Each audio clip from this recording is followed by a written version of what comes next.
Hi, this is Laura Staley, and I'm back with another video about Excel.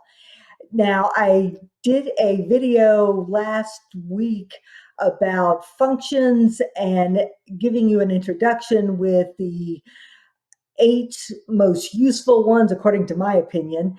And today I wanted to start the process of expanding on some of those because what I went over were the very simple versions.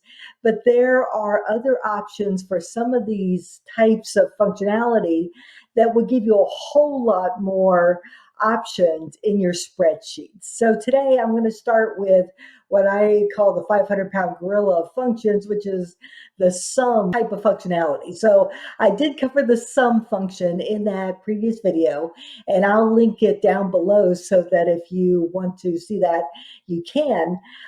But today I'm going to cover the sum if function, which is a closely related function that says basically, hey, add up these numbers if this criteria is met.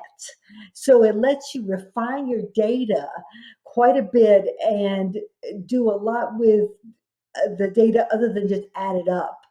So one of the comments I did want to make is I'm showing how to use all of these functions at the bottom of a column, but you can do the exact same things at the end of a row. So just keep that in mind. It can go either direction. Either you can add all the numbers above it or to the left of it. And you could even do it on the top or the left, but most of the time people don't do that. So remember, you can sum if rows or columns, and even though I'm just showing the columns at this point.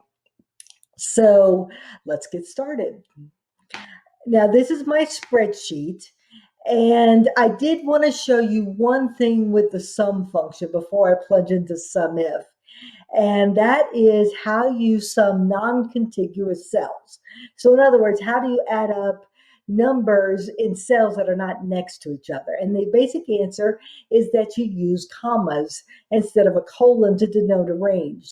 Okay, so if I click in the bottom of the column and type in equal sum, open parenthesis, I can say, I want to add up C2, well, if I could type, C2, comma, C6, comma, C10. Close my parenthesis, hit enter, and there's my total. Now I can also, let's say I don't feel like typing it in, go up to the FX button and say that, yeah, I want sum. It's sitting here because I've used it in the recent past, but I could also click here, type it in, and search for it. So either way, I click on it once I find it, click OK, and then I can say, I want to add up this one plus this one plus this one, and it'll just keep adding one more option for me at the bottom of what I'm filling out until I hit 255 cells. Most of the time, you're not going to use that many, but it will just keep on going as I click on other cells. Once I have all the numbers that I want, I click OK, and there's my result. And notice that it filled in the cell references with the commas in between for me. So either way, you can add up non-contiguous files. And I know that sometimes I've had what have turned out to be subtotals, not formally, but I've had like a subtotal here and a subtotal there and a subtotal way down below. And I've been able to add those up using this functionality. Okay, so does that make sense? Okay, well, let's move on to SUMIF. Now, I can go to the FX button and type in SUMIF and look for it. And notice that there's a SUMIF and a SUMIFS. And we're going to cover this one with the S on the end at the very end of the video. But for now, we're just going to do the sum if. And I'm going to click OK, and it's going to give me the arguments that it needs for it to complete the function. So first, I'm going to say, okay, the range, and then I'm going to do the criteria, and then I'm going to do the sum range. Now, remember, SUMIF, the basic idea is, in this range of numbers, find all of the cells that meet this criteria, and then add them up. Okay, so I'm going to say, okay, here is the range of cells. I'm going to click and drag, or I could have typed in C2 colon C10. And then I'm going to click in criteria, and I'm going to say if it's greater than 30. Okay, now I can use the sum range, but it is optional. I will explain it later. So, because I'm going to give you an example of how to use that. But sometimes the range that you're looking at and then the range that you're actually summing are different. So, but we'll cover that in a few minutes. So for now, all I need is the range and the criteria, and then it's going to put the total in this cell where I'm clicked of all of the cells in that range that are over 30. So I'm going to click OK, and it's 131. Okay, and notice that here is the function filled in for me. Okay, so I can do the same thing, except I can do it as text. So let me do the FX button again, because I found SUMIF before. It is here, so I'm going to click SUMIF, click OK. And this time I'm going to say in this range, I want you to find Sue. So I'm going to type in quotation marks because that's what I need to tell it that I'm looking for text. And I'm going to type in Sue and then a double quotation mark again. So I'm going to say, okay, in that range, in that first column, find Sue. And then the sum range is this here. So basically what it's saying is for every cell where I find Sue in this first column over here in this third column, add up whatever numbers I find in those cells. Okay, does that make sense? I hope so. So I'm going to click OK. Okay, and I made a mistake, a typo. So I put a colon instead of a quotation mark at the end of Sue. I'm going to click up there, up here in the formula bar, and I clicked after the colon and I hit backspace. And this time I'm going to actually type in a quotation mark. And what that error was telling me was basically that I needed a quotation mark. And so I'm going to hit enter again. And this time I actually come up with a total. So if you get an error like I did, read it and just try to get the gist of it. And basically it was telling me that I needed a quotation mark. So I looked up and sure enough, I typed in quotation mark SUE colon. And so it didn't see the end of the text string that I was looking for. Okay, so does that make sense? Okay. Now, next, we are going to cover SUMIF with an OR criteria.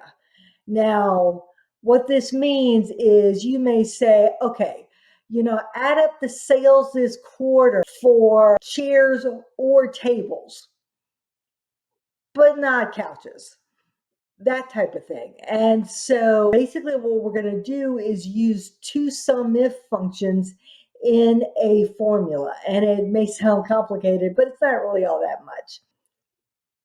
Okay, so I'm going to type in an equal sign, and I am going to type in SUMIF, and I'm going to open parenthesis, and then I'm going to say if in this range, you find Bill. So I have A2 colon A10 comma space double quotation marks Bill double quotation marks comma, and then I am going to highlight the number range, and then I'm going to close my parentheses. But in this case, if I were to hit return now, it would add up all of the numbers that where Bill is in the first column. But I also want to add up the numbers for Mike. So I basically want a function that says add up all of the numbers in the third column if Bill or Mike appears in the first column. So I am going to close the parenthesis, put a space, put a plus sign, very simple formula symbol, and then I am going to do another SUMIF function. So SUMIF, open parenthesis, and then I'm going to say, okay, in that same range, so A2 colon A10 comma Mike in double quotation marks, followed by a comma, and then I'm going to highlight the numbers.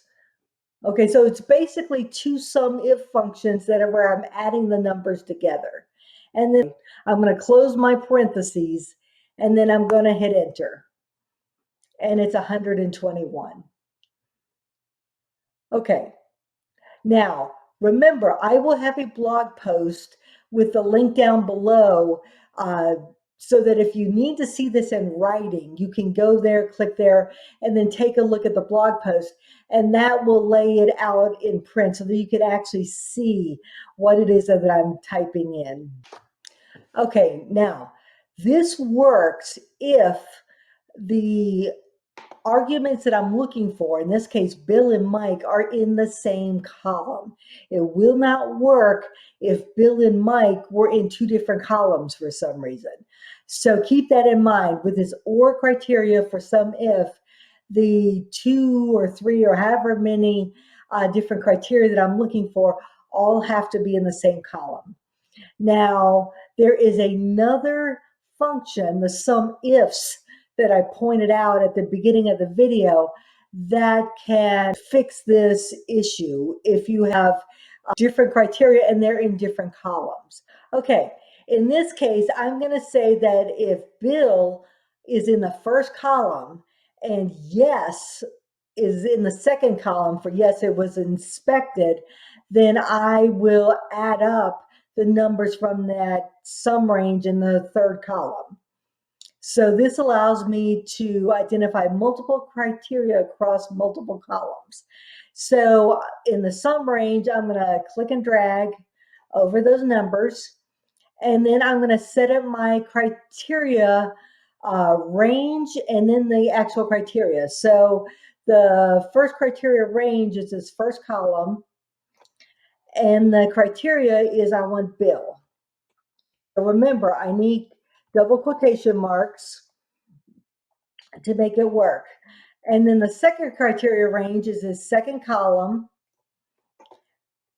And the actual criteria that I'm looking for in that column is yes.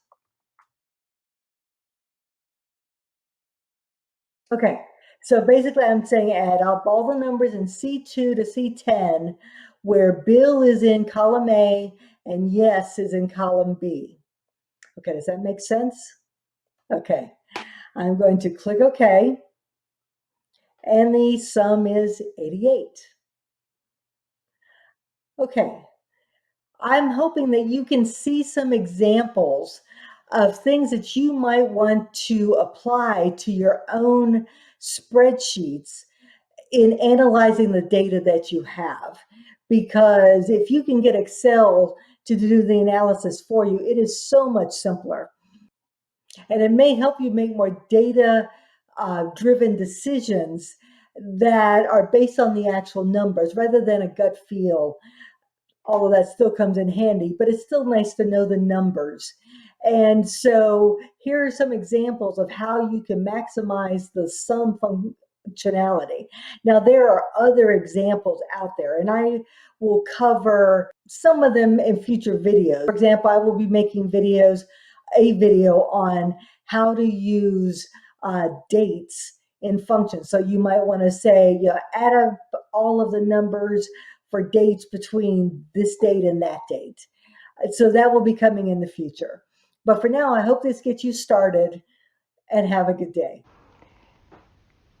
And hey, before you go, why don't you hit the subscribe button for this YouTube channel by clicking the button so that you can keep up with my latest videos.